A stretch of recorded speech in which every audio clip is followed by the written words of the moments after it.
Eh bien, on se retrouve aujourd'hui pour ce qui sera certainement la vidéo la moins originale de l'année.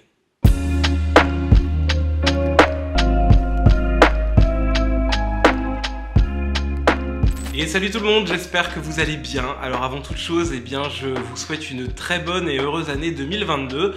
Je l'ai déjà dit dans ma vidéo précédente, mais au cas où vous l'auriez loupé. Enfin bref, ça fait certainement 1 milliard de fois qu'on vous le dit, donc voilà, maintenant c'est fait. Bonne année et on va tout de suite passer au vif du sujet. Alors comme je vous le disais, ça va pas être une vidéo très originale puisque tout Booktube est en train de faire la même chose. C'est bien entendu la vidéo un peu bilan 2021, mes top lectures, mes petits flop lectures. Et puis voilà, on va revenir un petit peu sur cette année en livre parce que 2021, ça a été une année où j'ai énormément lu. Déjà en 2020, j'avais un peu pété mes scores parce que j'avais énormément lu, mais là en 2021, je suis allé encore plus loin dans ma lecture puisque je récupère mon téléphone. Puisque, si l'on en croit ce que nous dit Goodreads, en 2021, j'aurais lu 90 livres, ce qui est assez énorme parce que vraiment j'ai jamais lu autant. Peut-être qu'en 2022 j'en lirai 100, on verra bien. Je me suis mis un objectif à 75 histoire de voilà, de pas voir les choses trop grand, mais je trouve que 90 livres c'est déjà un très beau score. Ça représente 22 830 pages lues au minimum, puisqu'il y a certains livres que j'ai commencé et que je n'ai pas fini et donc qui n'ont pas été comptabilisés par Goodreads, comme par exemple la première intégrale de l'Assassin Royal. J'ai lu genre les 3 quarts, il me reste le dernier quart à lire, ce qui représente quand même presque 1000 pages. Et bah voilà, ça je l'ai pas compté, donc vraiment j'ai lu énormément de choses et j'en suis très fier. J'ai passé une très bonne année livresque. Comme tous les ans, j'ai eu de très bonnes lectures, j'ai eu des lectures un petit peu moins bonnes, mais j'ai tendance à plutôt bien choisir mes lectures, je trouve, parce que les flops restent assez rares. Il y a quelques jours, j'ai fait un live sur Twitch où on a fait une tier list de toutes mes lectures de 2021. Donc il y a des tops qui se sont dégagés, il y a des flops qui se sont dégagés, et aujourd'hui, je vais vous présenter tout ça. Et on va commencer par le plus embêtant, le plus rapide. Je vais pas trop m'attarder dessus parce que j'ai pas envie de m'attarder sur le négatif. Néanmoins, j'avais envie de revenir sur mes 3 déceptions de l'année, les 3 livres que j'ai pas particulièrement aimés. Et on va commencer par le livre en dernière position que je n'ai plus en ma possession parce que je l'ai offert à un ami qui est fan du dessinateur. Il s'agit du manga... C'est la meilleure, j'ai oublié le nom. C'est bon, j'ai retrouvé, il s'agit du manga Sayukiden, c'est de Katsuya Terada et c'est sorti chez Pika. Je l'avais eu d'ailleurs en service presse et malheureusement ça l'a pas fait pour moi. J'ai trouvé que le style de dessin de Katsuya Terada était très percutant et très original et ça m'étonne pas que ce soit un grand nom du manga. Néanmoins, niveau scénario, ça m'a pas trop plu. Comme je le disais dans ma vidéo où j'en ai parlé un peu plus longuement, je pense que c'est parce que j'avais pas le bagage culturel nécessaire pour comprendre un petit peu toute cette histoire. J'ai trouvé ça assez nébuleux, extrêmement violent, pour au final pas grand chose. J'ai aussi trouvé ça très sexiste et très problématique au niveau place de la femme. Après voilà, on est dans un mythe chinois, je crois, très ancien, donc je comprends qu'il y ait certaines choses qu'on ne puisse malheureusement pas changer, mais au global, ça n'a pas été une bonne lecture. Je l'ai fini un peu en diagonale et vraiment ça m'a pas plu. C'est d'ailleurs pour ça que je m'en suis débarrassé et que je l'ai offert à un ami qui lui est fan de Katsuya Terada et ça lui a fait énormément plaisir. Mon second flop de l'année, c'est un livre que j'ai lu cet été et dont je vous ai beaucoup parlé. D'ailleurs, j'avais mis beaucoup d'espoir dans ce livre parce que je l'avais mis dans mon 5-star book challenge. Donc voilà, les livres auxquels j'ai déjà envie de donner 5 sur 5 sur Goodreads. Et au final, je lui ai mis 2, je crois. Peut-être 3, mais je crois que je lui ai mis un 2. Il s'agit du temps qu'il fait à Middenshot de Edgar Mittelhauser qui est sorti chez les éditions du Typhon. Je l'ai embarqué avec moi pour partir en vacances cet été et peut-être que je l'ai pas lu à la bonne période parce que pour moi c'est un livre qui doit se lire l'hiver. Genre vous savez, pendant ces soirées d'hiver où il fait froid, où il fait pas beau, c'est un peu lugubre. C'est la lecture parfaite. Dans le temps qu'il fait à Middenshot, on va suivre une famille très bizarre, avec à sa tête le père de famille qui est extrêmement problématique puisqu'il est complètement cinglé.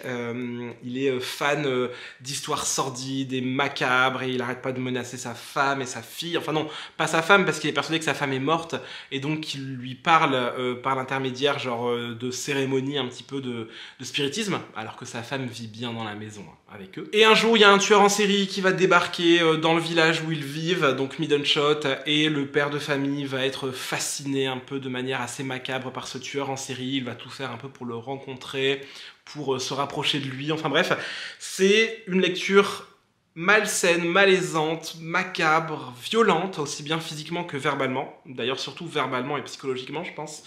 Et voilà, ça m'a pas plu. Au début, le premier tiers du livre, la première partie m'a bien plu parce que j'étais très intrigué, je me demandais où est-ce qu'on allait, et puis je me disais pourquoi en fait, pourquoi toute cette violence, pourquoi toutes ces choses posées. J'imagine que l'auteur va vouloir dénoncer quelque chose, nous emmener plus loin, et au final j'ai trouvé que ça restait très en surface. Et voilà, j'ai trouvé que toute cette violence, elle était absolument pas justifiée. J'ai pas compris où l'auteur voulait nous emmener. Alors peut-être que c'est moi qui ai juste pas compris, hein. Mais voilà, ça n'a pas été une lecture que j'ai appréciée. C'est dans mes flops de l'année. Et c'est dommage parce que les éditions du Typhon font un super travail au niveau éditorial. Parce que c'est un auteur dont j'avais jamais entendu parler et qui pourtant a l'air assez important. Et puis même niveau couverture, tout ça, le livre objet, il est vraiment super joli. Mais voilà, malheureusement, le récit n'a pas pris sur moi. On verra bien pour un prochain. Et on termine pour ces flops avec un livre dont je vous ai parlé il n'y a pas très longtemps. Il s'agit de Chevauche-Brume de Thibault Latil-Nicolas, édité chez Mnemos. C'est un roman de fantasy, c'est le premier tome d'une trilogie que je ne continuerai malheureusement pas. Et voilà, ça n'a pas trop pris pour moi. J'ai trouvé l'action un petit peu confuse. Je ne me suis pas attaché au personnage. Et en fait, la seule chose que j'ai appréciée, eh ben, c'est l'univers, l'intrigue générale, et puis voilà, les enjeux un petit peu de la quête principale des personnages. Mais voilà, j'ai pas été assez séduit pour avoir envie d'aller plus loin, et j'ai pas trop aimé la plume de l'auteur, la manière de construire son récit. Bref, ça l'a pas fait pour moi. Ça veut pas dire que ça le fera pas pour vous, mais voilà, pour moi ça a été une déception. Je pense que j'en attendais peut-être trop. Et voilà, maintenant qu'on en a fini avec les choses un peu désagréables, on va pouvoir se lancer sur mon top 5 de mes meilleures lectures de l'année. Donc comme je vous l'ai dit, j'avais fait une tier list où j'ai classé mes livres de 1 à 90. J'ai pris les 5 premiers pour cette vidéo. Néanmoins, avant de vous montrer ces 5 premiers, je vous montre la mention honorable pour le livre qui est arrivé à la 6e place et que j'avais envie de vous remontrer assez rapidement. En 6e place, on a Numérique de Marina et Sergei Diatchenko, qui a été vraiment une lecture géniale, comme toutes les lectures que je vais vous montrer là. Et voilà, il était au coude à coude avec un autre livre pour le podium, pour la 5e place, et malheureusement, il est arrivé en 6e place. Néanmoins, c'est un livre que j'ai beaucoup aimé, que j'ai un petit peu moins aimé que Vita Nostra. C'est d'ailleurs pour ça voilà, qu'il est un petit peu plus bas dans le classement.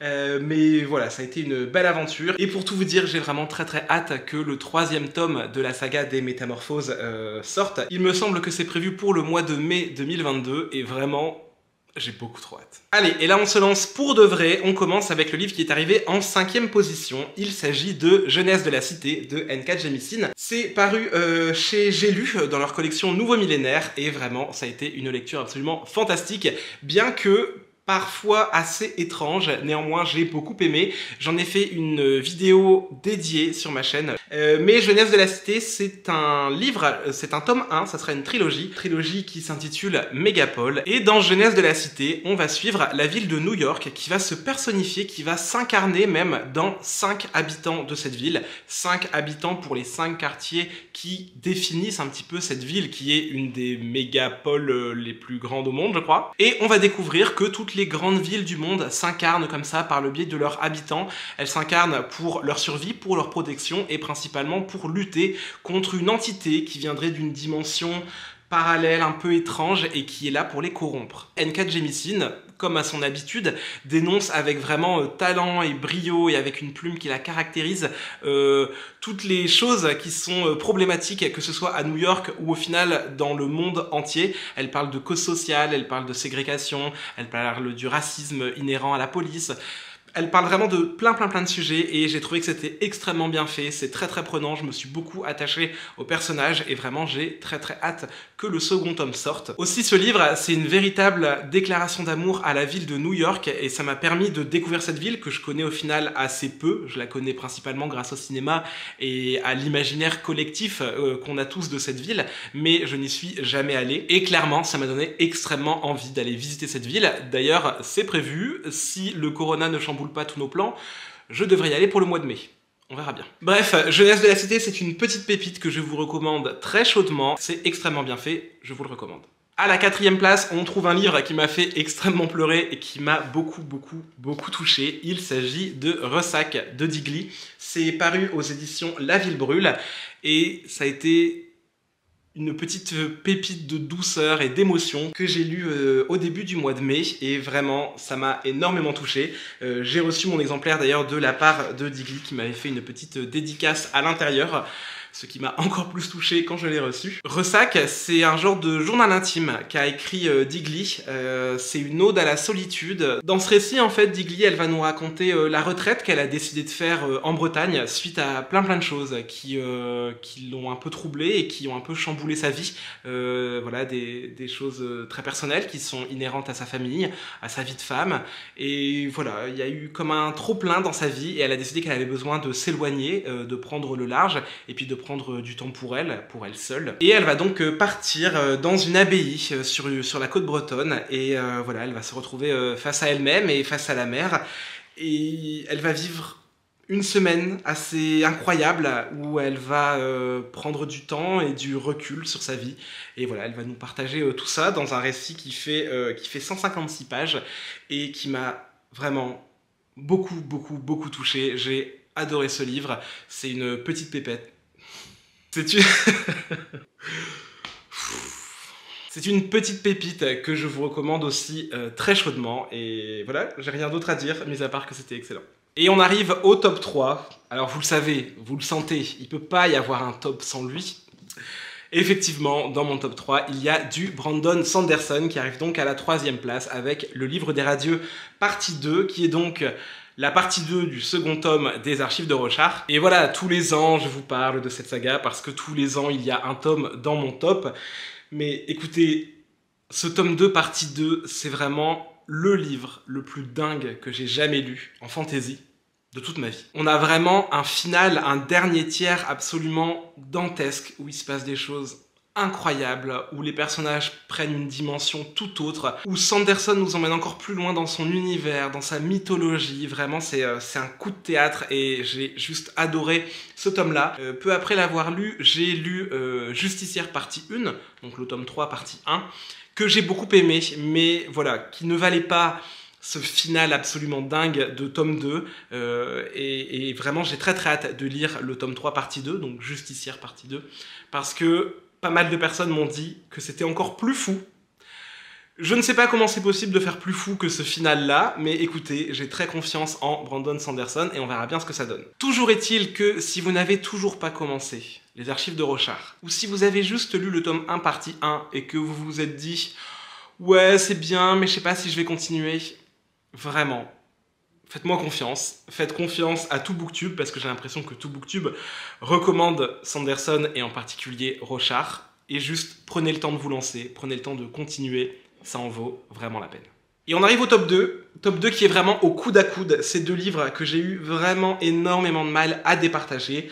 Néanmoins, à un moment, il faut bien faire un choix, et donc je vous montre le livre qui arrive à la 2e position. Il s'agit de Diamant de Vincent Tassi, paru chez Mnemos, que j'ai lu peu avant sa sortie, donc début février 2021 je crois. Je vais avoir beaucoup de mal à vous résumer Diamant parce que déjà ma lecture remonte à il y a un petit moment maintenant, et surtout c'est un livre très dense avec une histoire assez complexe, mais qui néanmoins se dévore tout seul. C'est vraiment incroyable, c'est de la fantaisie française et Vincent Tassi nous prouve une fois de plus qu'il a une plume absolument exceptionnelle et poétique, mais il nous prouve encore une fois aussi qu'il sait construire des personnages complexes avec des psychologies complexes et approfondies et profondément humains et profondément touchants. Et voilà, j'ai juste adoré ce livre, il m'a beaucoup touché, il m'a aussi beaucoup tenu en haleine. J'ai trouvé chaque mot parfaitement placé et très beau. D'ailleurs, j'ai été surpris de voir à quel point Vincent Tassi a un vocabulaire extrêmement riche et vraiment, ça rend ce livre extrêmement palpitant et agréable à lire. Dans ce livre, on va découvrir beaucoup de personnages qui évoluent et qui vivent dans un royaume, et un royaume qui compte sur le retour d'un ange, d'une entité céleste, donc on appelle l'Or-Ailé, qui est censé descendre un petit peu sur Terre, sur le royaume, pour apporter bonheur, prospérité, autre chose, on ne sait pas trop. C'est une entité très mystérieuse dont on ne garde aucune trace. On sait juste qu'il revient sur Terre de manière cyclique. Et voilà, on va assister au retour de cet ange dans le royaume de Vèvres, il me semble. Et on va découvrir tout ce que son retour implique. Et vraiment, je peux pas trop vous en dire plus, juste plonger dans cette lecture. J'ai trouvé ça très touchant, très marquant, et rien que de vous en parler, pour tout vous dire, j'ai très envie de le réouvrir et de le relire. J'ai trouvé ça très beau, très bien construit, j'ai aimé tous les personnages, toutes les scènes, je les ai trouvées bien écrites, bien adaptées, et d'ailleurs j'ai trouvé que c'était très cinématographique. Il y a pas mal de scènes qui sont restées vraiment gravées dans ma tête, et que j'ai l'impression de revoir, comme si je les avais vues au cinéma, et que je les avais pas lues dans un livre, et vraiment j'ai trouvé ça incroyable, magique, touchant, tout ce que vous voulez, tous les adjectifs possibles pour dire du bien d'un livre, ils sont là, et voilà, je ne peux que vous le recommander. C'est une petite pépite, et ça nous prouve que Vincent Tassis, c'est certainement un des plus grands auteurs de fantasy française de notre époque, je crois. Et après avoir lu Diamant, je vous avoue que j'ai très hâte de découvrir ce que Vincent Tassis nous réserve pour l'avenir, parce que je ne sais pas du tout quand est-ce qu'il va ressortir un livre. J'imagine que c'est prévu, j'imagine que c'est en cours d'écriture, du moins je l'espère, et voilà, ça va être définitivement un auteur français à suivre de très près. Et on va finir par mon top 1, par ce qui est certainement ma meilleure lecture de l'année, lecture que j'ai faite assez récemment et dont je ne vous ai pas encore parlé en vidéo, du moins je vous en ai parlé assez succinctement. Et il s'agit de 47 cordes de Timothée Le Boucher. C'est édité par Glénat et c'est sorti vraiment il y a un mois je crois, genre c'est vraiment sorti il y a pas très longtemps. Et c'est mon coup de cœur de l'année, c'est une petite pépite, j'ai juste adoré cette lecture. Je vous préviens d'avance, je vais essayer de vous en dire le moins possible, parce que moi je me suis lancé dans 47 cordes en ne sachant absolument rien du résumé, vraiment rien du tout. Et donc ça a été d'autant plus prenant et surprenant, parce que je ne m'attendais à rien, j'avais absolument aucune attente envers ce livre, sauf que c'était Timothée Le Boucher, et que j'ai adoré tout ce que j'ai déjà lu de lui, donc je savais que j'allais aimer. Mais voilà, mis à part ça, je n'en attendais rien, je connaissais pas l'histoire, et limite j'ai envie de vous dire, coupez cette vidéo, allez l'acheter, lisez-le et ayez un coup de cœur comme moi. Mais je vais quand même vous en parler assez rapidement, et je vais vous en dire vraiment le moins possible. Dans 47 cordes, on va suivre le personnage de Ambroise, qu'on voit juste ici. Ambroise qui vient vivre dans une nouvelle ville. D'ailleurs, on ne sait pas trop exactement où c'est. Moi, j'ai l'impression que c'est un peu dans le sud de la France, peut-être en Corse, quand on voit les paysages. Mais voilà, il part vivre un peu au soleil. Et bref, il emménage dans une nouvelle ville parce qu'il a des petits soucis d'argent.